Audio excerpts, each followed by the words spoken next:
Hola, ¿qué tal? Bienvenido a este curso de CSS. Mi nombre es René Domínguez Escalona y en esta ocasión vamos a ver un tema muy importante sobre las unidades de medida en CSS y vamos a ver las unidades de medida absolutas, relativas y porcentajes.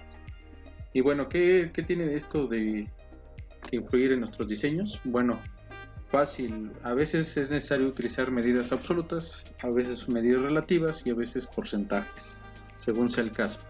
Recuerden, muy importante que esto es CSS nativo. Ya cuando utilizas framework todo cambia. Y bueno, vamos a empezar con las medidas absolutas. Una medida absoluta es algo que no cambia independientemente de si cambias de dispositivo, de computadora, lo puedes visualizar en una computadora, en una pantalla, en un celular. Una medida absoluta no cambia, sigue siendo el mismo tamaño. Eso es lo que tiene. A diferencia de una medida relativa, que esa cambia de acuerdo al tamaño de la pantalla o al tamaño del dispositivo en donde se visualiza la página web. Un ejemplo de medida absoluta, aquí lo tenemos en la pantalla, son las pulgadas. Nosotros podemos, por ejemplo, en el selector universal poner margin y ponerlo, por ejemplo, 10 inch, ¿no? 10 pulgadas. Ese es un ejemplo de una medida absoluta. Otro ejemplo sería con centímetros. Por ejemplo, nosotros podemos poner en P un tamaño de letra de 5 centímetros, ¿no? Ahí está. Ese sería otro ejemplo de medida absoluta. 5 centímetros van a ser 5 centímetros aquí y en China. También lo podemos hacer en este caso, para una etiqueta diferente, H1. Nosotros podemos también modificar el tamaño de letra y podemos ponerlo en milímetros, ¿no? Podemos ponerle 40 milímetros, ¿no? Es decir, 5 centímetros. 4 centímetros.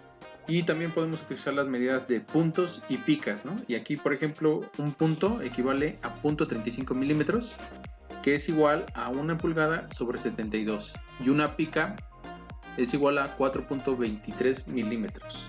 Entonces también podemos utilizar este tipo de unidades, ¿no? Por ejemplo, font size, y lo podemos poner en puntos, ¿no? 12 puntos, que esas son las medidas regulares para el tamaño de letra, en puntos. Después tenemos, aquí vamos a terminar con picas, ¿no? 10 pc.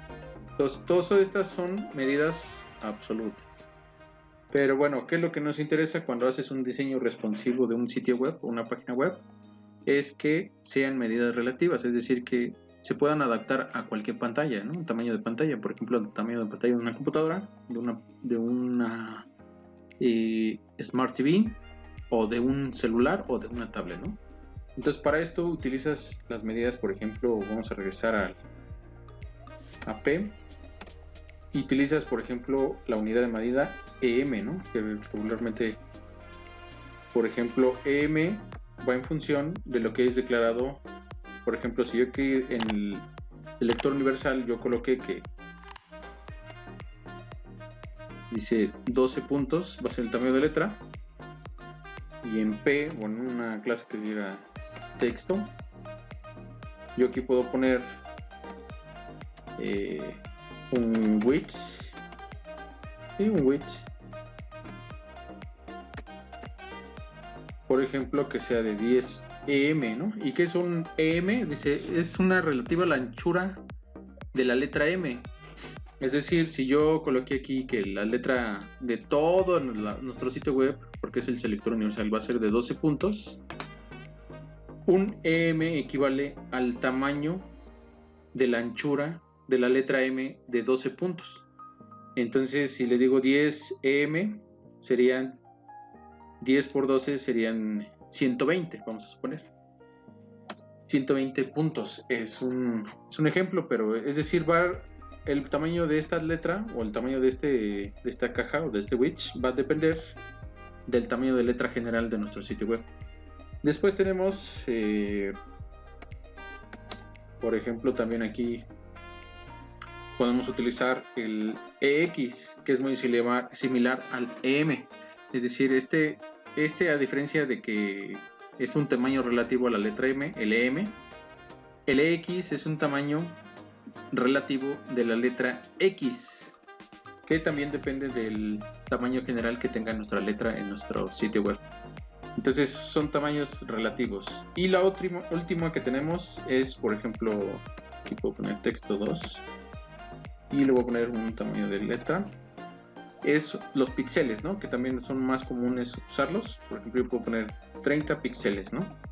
¿Y qué depende de esto? ¿Por qué es relativo? Bueno, porque los 30 píxeles dependen del tamaño o de la resolución de la pantalla en la que se visualiza el sitio web. Es decir, se puede visualizar en un celular, pero la resolución es distinta a la de una computadora o la de una pantalla. Entonces 30 píxeles varía. No es lo mismo en una pantalla que en un celular. Y al último, que también es considerado como una medida relativa para mí, es por ejemplo los porcentajes. Nosotros podemos poner porcentajes, por ejemplo 80%, y entonces lo que le estás diciendo que el body es, el ancho del body va a ser de 80% del tamaño de la pantalla que lo contenga. Es decir, también si nosotros hacemos pruebas en el navegador y yo trato de hacer el navegador más grande o más chico, el 80% de la pantalla va a cambiar de acuerdo al tamaño del navegador. O sea, si el navegador reduce o se amplía, va a cambiar ese 80%. Entonces también es relativo, ¿no? No al tamaño de la pantalla en general, sino al tamaño del contenedor, que se podría hacer en este caso el navegador web. Y bueno, hasta aquí todas las unidades de medida utilizadas en CSS. Gracias por ver este video. Te recuerdo que te puedes suscribir a mi canal dando clic sobre el botón rojo de suscribirse, activar la campanita para recibir las notificaciones, darle like a este video y compartirlo en tus redes sociales. De paso te dejo mis medios de contacto por si tienes alguna duda, deseas saludar, colaborar o simplemente seguirme.